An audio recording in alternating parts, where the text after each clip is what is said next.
Buenas noches, bienvenidos. El tema del día de hoy, recordando octubre, el mes de concientización del cáncer de mama, va a ser justamente un resumen de cuáles son las medidas preventivas y las generalidades acerca de esta terrible patología. Como siempre, esperamos les sirva mucho. El cáncer de mama es una de las patologías más letales y con más alto crecimiento que tenemos en la actualidad. Esta patología se define como el crecimiento excesivo, desorganizado e invasivo de las células propias de la mama. Y es de hecho el cáncer que más afecta a la mujer y el cáncer que más mortalidad tiene en la población femenina. Además de que este cáncer está doblando la incidencia cada año a diferencia de otros cánceres que se han desarrollado tan rápido. Es un cáncer que se da más bien en los países desarrollados, sin embargo el 50% de todos los casos de cáncer de mama se dan en países subdesarrollados. De manera que está migrando hacia los países subdesarrollados esta tendencia a aumentar el cáncer de mama. Se calcula que en el mundo hay 1.38 millones de casos nuevos cada año, de acuerdo a cifras de la OMS, y 508.000 muertes por año. Esto también es altamente variable. Por ejemplo, se estima que en los países ya desarrollados, el 40% de las mujeres diagnosticadas con cáncer de mama fallecerán por esta patología. Mientras que en los países subdesarrollados o tercermundistas, casi el 80% de las mujeres diagnosticadas van a fallecer por esta causa. Y esto es debido a que en los países subdesarrollados lo encontramos más tarde y no tenemos muchas veces las herramientas para tratarlo ya en estas fases tan avanzadas. Por esto, si no se detecta a tiempo, este cáncer es mortal. Tiene una muy alta letalidad. Ahora, ¿qué es lo que causa este cáncer tan agresivo? Evidentemente tenemos la mama, la glándula mamaria, que se compone del tejido muscular, el tejido que produce la leche, los ductos por los que va a salir la leche, tiene un poco de grasa y tiene la piel. Todo esto está compuesto por células de la mama. Antes de que las mujeres lleguen a la pubertad, estas células de la mama están muy poco desarrolladas. Sin embargo, una vez que entran a la pubertad, empiezan a producir una hormona llamada estrógenos.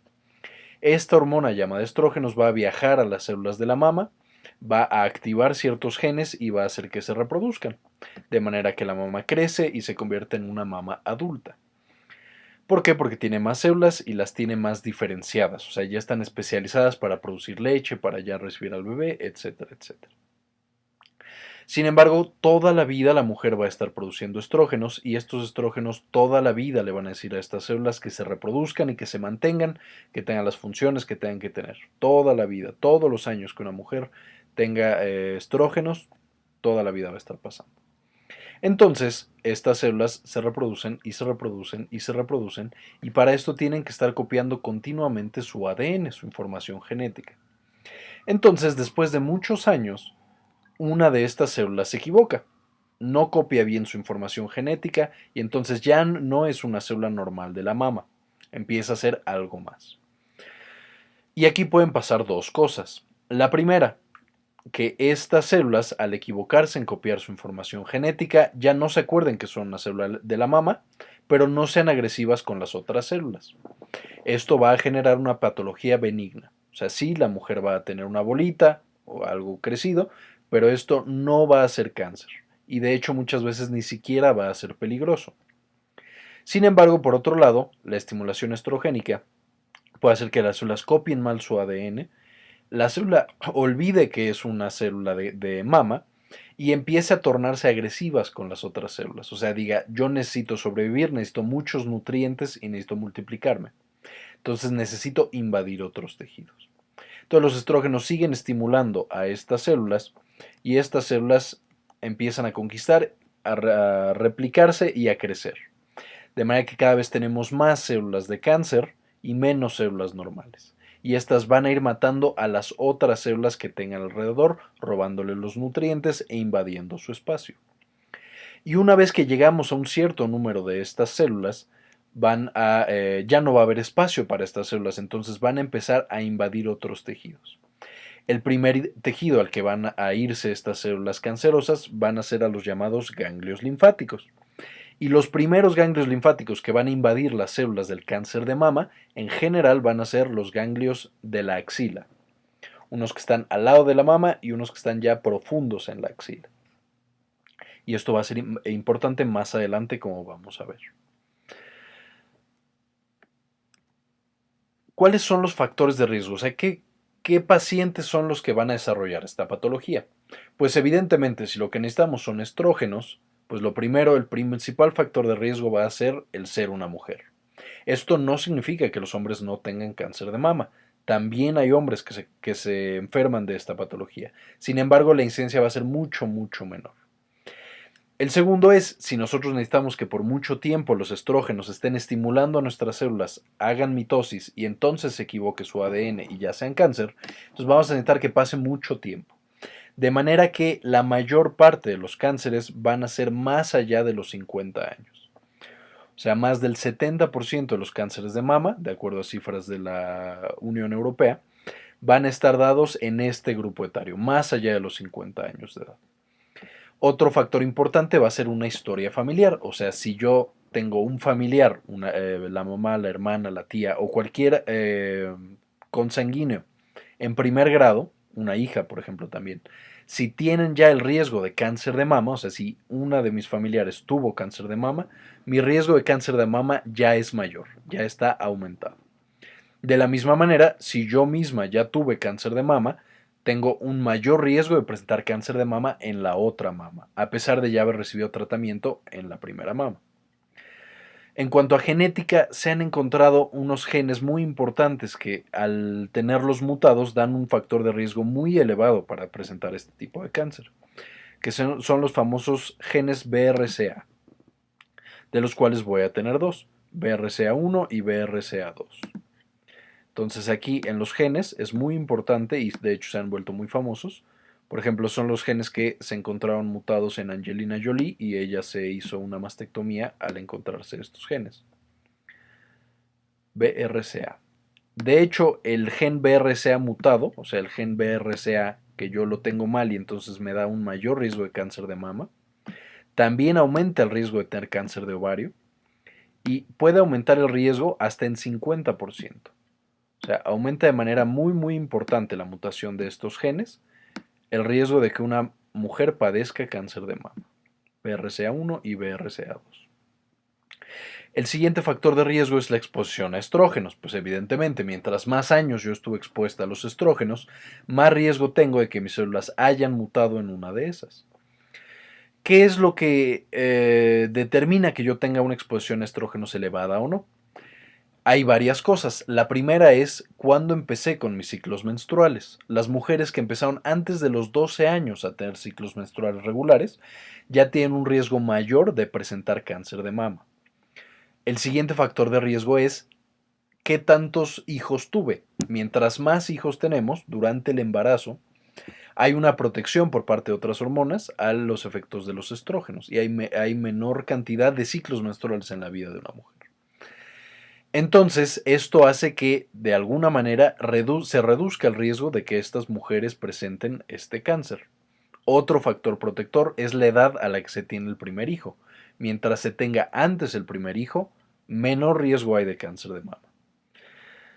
Y además de esto, vamos a verlo más adelante, el hecho de, bueno, además de esto, el tener una menopausia temprana, o sea, mientras antes yo terminé con mis periodos menstruales, menor va a ser mi riesgo de tener cáncer de mama. Mientras más periodos menstruales de nuevo haya tenido en mi vida, mayor riesgo de desarrollar esta patología. Otro factor de riesgo que se ha implicado de manera muy importante en la actualidad es el sobrepeso y el sedentarismo. No se sabe exactamente cuál es el principal factor que protege cuando una mujer es delgada del cáncer de mama, pero se cree que el exceso de grasa, el exceso de tejido adiposo, puede generar en este tejido que se produzcan estrógenos por la misma grasa que tiene la mujer o el hombre. Y entonces estos estrógenos van a actuar igual que los estrógenos que se producen en el ovario y van a aumentar el riesgo de la patología. El siguiente factor de riesgo es el beber alcohol. Se ha determinado que a un mayor consumo de alcohol en la vida, mayor riesgo de esta patología. Y por último, el tener mamas densas. Evidentemente, la mayor tejido mamario, al tener más mama, pues es más fácil que ésta se malignice con el paso del tiempo debido a la acción de los estrógenos. Otros factores de riesgo que no son tan claros todavía qué tanto riesgo confieren, pero que pareciera que sí están implicados también, son los niveles bajos de vitamina D. El fumar parece ser que también aumenta el riesgo de desarrollar esta patología. La exposición a la luz por la noche, o sea, los trabajadores nocturnos, las personas que trabajan, por ejemplo, de guardias de seguridad, o incluso, por ejemplo, los médicos que trabajan en la noche. El no dormir y el estar expuesto a la luz durante la noche parece ser que aumenta el riesgo de que se desarrolle esta patología a lo largo de la vida. Las mujeres que fueron tratadas por una amenaza de parto pretérmino con este medicamento llamado dietilestilbestrol, que ya no se utiliza casi nada, pero se llegó a utilizar en los años 70 y 80. Las mujeres que fueron tratadas con esto tienen un mayor riesgo de desarrollar cáncer de mama, y si su bebé era una niña, o sea, si se embarazaron, o más bien cuando estaban embarazadas y usaron este medicamento, el bebé era niña, las niñas también tienen mayor riesgo de desarrollar la patología. Y también las pacientes que amamantaron por poco tiempo. Parece ser que si se amamanta por menos de un año, hay un mayor riesgo de desarrollar cáncer de mama. ¿Por qué? Porque en el momento en el que una mujer amamanta, ya lo veremos en otra clase cuál es el mecanismo, pero el hecho de amamantar está inhibiendo la secreción de una gran cantidad de hormonas, entre ellas de los estrógenos, y por eso puede generar que la mujer no se embarace mientras está amamantando. Entonces, mientras más se amamanta, y especialmente se ve la protección a partir del año, hay un menor riesgo de desarrollar esta patología. Se han desarrollado una gran cantidad de calculadoras de riesgo en diversas instituciones, en las cuales la paciente entra, pone sus datos y ésta le refleja qué tanto riesgo tiene de presentar la patología. Esto se usa muy similar a la razón de Momio, siendo 1 un riesgo igual a la población general, y mientras más alto sea del 1, mayor riesgo tiene esa persona de desarrollar la patología. Entonces les recomendamos que se metan a estas páginas, determinen cuál es qué tanto riesgo tienen ustedes de desarrollar la patología, y en base a eso decidir junto con su médico cuál es el tratamiento y cuál es la monitorización adecuada para ustedes para prevenir las complicaciones por esto. Ahora, ¿qué es lo que nosotros vamos a encontrar de manera temprana en una paciente que está desarrollando la patología? Pues evidentemente si le empezamos a tener células que crecen y crecen y crecen, vamos a encontrar una bola en la mama o en la axila, porque en la axila va a ser estas células que ya están migrando a los ganglios linfáticos. Y esta bola tiene que persistir después del periodo. ¿Por qué? Porque, como estamos diciendo, los estrógenos pueden generar el desarrollo de bolitas, y entonces cuando desaparece el periodo, estas bolitas deberían reducirse. Si no se reducen, esto ya puede estar hablando de una patología maligna de la mama. Y estas pueden ser indoloras. De hecho, muchas veces el cáncer de mama no duele en los primeros estadios, no genera ningún síntoma más que esta bolita. Puede generar también hinchazón del pecho o de nuevo de la axila. Puede llegar a doler en algunas situaciones, pero de nuevo no es lo común. Lo más común es que no genere dolor.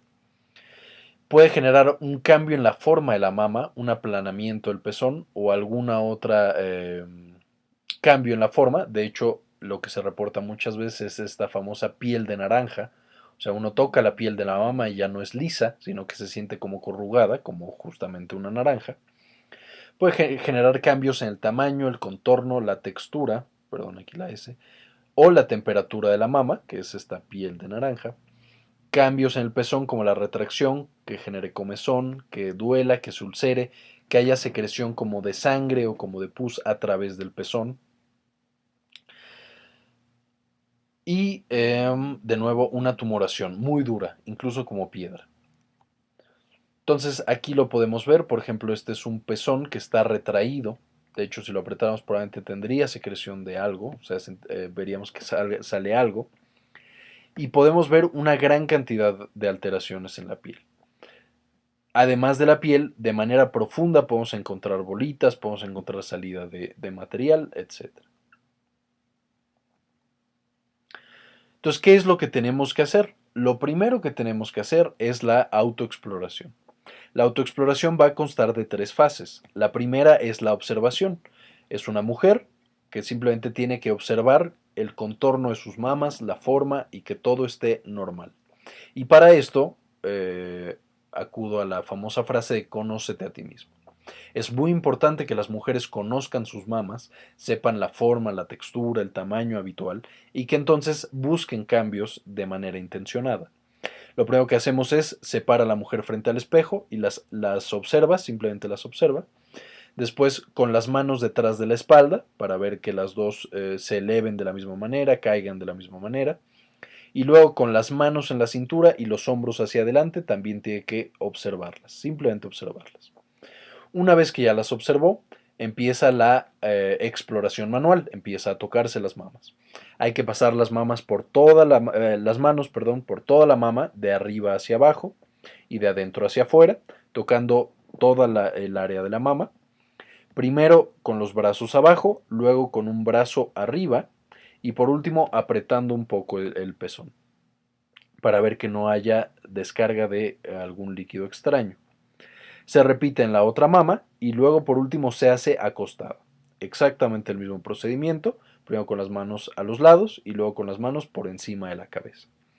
Y se recomienda que se haga esta autoexploración idealmente al menos una vez cada 2 meses, para notar cualquier cambio que pueda existir.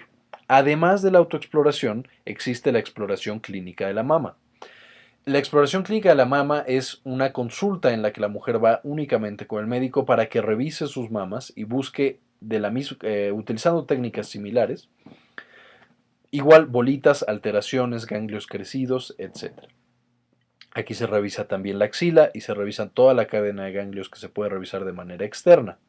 Se recomienda que la exploración clínica de la mama se haga una vez al año al menos, a partir de los 40 años de la mujer.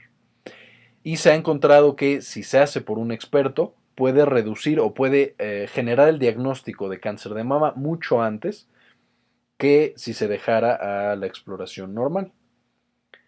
De manera que es muy importante al realizar esta exploración clínica de la mama. Y es muy importante acudir con el mismo médico para que ya conozca las mamas de la paciente y pueda encontrar de manera temprana esta patología.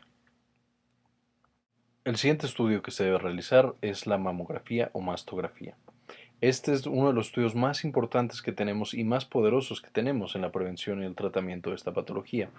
De hecho, se ha visto que con un buen sistema implementado en un país o en un sistema de salud, se puede reducir en un 35% las muertes debido a esta patología. Y esto es debido a que la lesión se encuentra mucho antes, el manejo se da de manera temprana y entonces la paciente tiene la oportunidad de curarse. Sin embargo, aquí hay bastante controversia en cuanto a cuándo se realiza, cuándo empezar a hacérselos. Las dos principales corrientes son la corriente de Estados Unidos. En la corriente de Estados Unidos se recomienda que se empiecen a realizar a partir de los 40 años y se hagan de manera anual el resto de la vida saludable de esa paciente femenina. Por otro lado, las guías europeas nos recomiendan que empecemos con el screening de mastografía a los 50 años y se realice cada 2 años. Incluso, por ejemplo, en Inglaterra ya hay recomendaciones de que se realice cada 3 años. Entonces aquí todavía no hay un estándar de oro en cuanto a cuándo debe realizarse, cuál es el mejor esquema para reducir la mortalidad sin encontrar demasiados tumores que a lo mejor no son nada y solo preocupan a la paciente y le causan daño.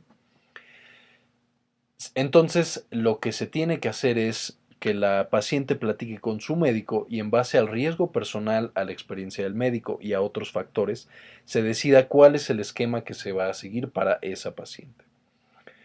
Y de nuevo repito, esto es algo altamente personal. Algo que sí se ha visto que es una buena recomendación es que en las pacientes que tienen mucho riesgo, que tienen algún familiar que ya ha presentado cáncer de mama, que se empiece el screening de la mamografía 10 años antes, más o menos, de la edad a la cual lo presentó la familiar que había presentado cáncer de mama. Por ejemplo, la mamá que desarrolla el cáncer de mama a los 43 años, se recomienda entonces que la hija empiece con sus mastografías a los 33 años, o sea, 10 años antes de lo que lo desarrolló la mamá. ¿Cómo es más o menos, de acuerdo de nuevo a la Sociedad Europea del Cáncer de Mama, el esquema de la mastografía? Pues se invita a las pacientes a que se realicen este estudio, se le hace la mamografía Se tiene que hacer una doble lectura por parte de dos personales de la salud bien capacitados y si no hay ninguna sospecha, entonces se le solicita que se lo haga en 2 años otra vez. Si sí hay una sospecha, o sea, si sale alguna alteración en la mama, entonces hay que hacerle otras evaluaciones. ¿Qué se le va a hacer a esa paciente? Además de hacerle ahora una mastografía diagnóstica, ya no de cribado, entonces se tiene que realizar una extracción citológica. O sea, se hace una biopsia y se determina qué es lo que se encontró en esa mastografía. Si no se encuentra nada, de nuevo se le invita a que en 2 años vuelva a hacerse el procedimiento. Sin embargo, ya se tiene una mayor sospecha y se tiene un mayor cuidado con esa paciente. Si sí se encuentra, por ejemplo, ya en el diagnóstico de imagen, en la exploración y en la biopsia, algo que nos haga sospechar, entonces se reúne un equipo de especialistas y se ve qué es lo que se va a hacer. Si se va a quitar una parte de la mama, toda la mama, qué es lo que se va a hacer con esa paciente. Y de ahí podemos seguir el esquema de tratamiento para ver qué es lo que más le conviene a esa paciente. Y entonces, ¿qué es lo que tenemos que hacer o qué es lo que podemos hacer para disminuir el riesgo y disminuir la mortalidad de estas pacientes? Primero, dejar de fumar. Esto disminuye parte del riesgo que tienen las pacientes adquirido. Además de, evidentemente, dejar de consumir alcohol o consumir el menor alcohol posible. Esos son de los dos acciones más importantes que puede tomar una paciente para disminuir el riesgo. Además de esto, amamantar más de un año en total, ya sea un hijo, 2 hijos, 3 hijos, 4 hijos, pero que se amamante más de un año. El hacer ejercicio y tener un peso saludable también disminuye de manera muy importante el riesgo de desarrollar la patología. Y en las pacientes que tienen un mayor riesgo, más o menos un odds ratio de más de 1.5, se puede considerar el uso de fármacos y de otras intervenciones para disminuir este riesgo. O sea, en las pacientes de alto riesgo hay otras cosas que se pueden usar para disminuir este riesgo. Sin embargo, evidentemente todo esto debe ser consultado y considerado con el médico tratante de esa paciente. Por ejemplo, entre las intervenciones más utilizadas es el usar fármacos que bloqueen el receptor de estrógenos en la mama. Es como el tener estrógenos, pero que ya en la mama no tengan ninguna acción. Para esto tenemos al tamoxifeno y al raloxifeno. Estos dos bloquean este receptor de estrógenos en la mama y es como si la mama no tuviera ningún estrógeno. Y se ha visto que en las pacientes de alto riesgo sí disminuye el que la paciente desarrolle un segundo cáncer de mama, que es en lo que más se ha utilizado en pacientes con cáncer previo, pero también en pacientes con alto riesgo de cáncer disminuye el riesgo de que lo desarrollen. No se recomienda todavía para todas las pacientes, ya que tiene sus efectos adversos. Puede generar trombosis, puede generar otras cosas. Otro medicamento que se está probando es el anastosol y el letrozol. Estos lo que hacen es que inhiben la enzima que produce estrógenos en el cuerpo. Estos tienen el gran inconveniente de que generan básicamente una menopausia temprana, si es que la paciente no estaba en la menopausia. Y puede generar también varios efectos adversos. Puede generar bochornos, puede generar otras cosas. Son muy buenos para disminuir el riesgo, pero no son completamente seguros, por lo que el utilizar estos fármacos debería ser considerado en cada caso con la paciente y en base a sus factores de riesgo. Y una manera aún más radical de disminuir el riesgo es el uso de cirugía. ¿Qué es lo que se puede hacer? Se puede hacer una mastectomía, perdón, no es mastografía, es mastectomía profiláctica, o sea, quitarle la mama a la mujer que tiene un riesgo alto. Y esto, pues, al dejar muy poco tejido mamario, se disminuye el riesgo en un 90%. No desaparece el riesgo de presentar cáncer de mama, porque es muy difícil asegurarse que has quitado todo el tejido mamario. Pero sí disminuyes el riesgo en un 90% en cualquier tipo de mujer. Y también se puede hacer una ovarectomía profiláctica, o sea, quitar los ovarios, que son los que producen los estrógenos. Esto va a hacer que la producción de estrógenos esté muy, muy disminuida y también se ha encontrado que disminuye de manera muy importante el riesgo de la patología, casi en un 70%. Pero también son cirugías, evidentemente, entonces tienen un alto o tienen un riesgo de complicarse, tienen otros efectos adversos y solo deberían ser considerados en casos muy especiales. Y bueno, si quieren más información, les invitamos a visitar estas páginas, la página del Instituto de Cancerología de México acerca de cáncer de mama, la página breastcancer.org, que es de las más importantes de Estados Unidos en cuanto a la concientización del cáncer de mama, también la del National Cancer Institute de los Estados Unidos y el Europa Dona, que es la Organización de Defensa de Cáncer de Mama en Europa. Y todas las imágenes fueron obtenidas de Wikipedia, por lo que le agradecemos mucho. Bueno, eso fue la clase de hoy, cáncer de mama. Recuerden que si les gustó, suscríbanse al canal, denle me gusta, compártanlo con sus amigos y especialmente realicen las maniobras de prevención, explórense ustedes mismas las mujeres, vayan a consulta con el médico, sigan todas las recomendaciones para tratar de disminuir la mortalidad tan importante que tenemos con este cáncer. Hasta la próxima.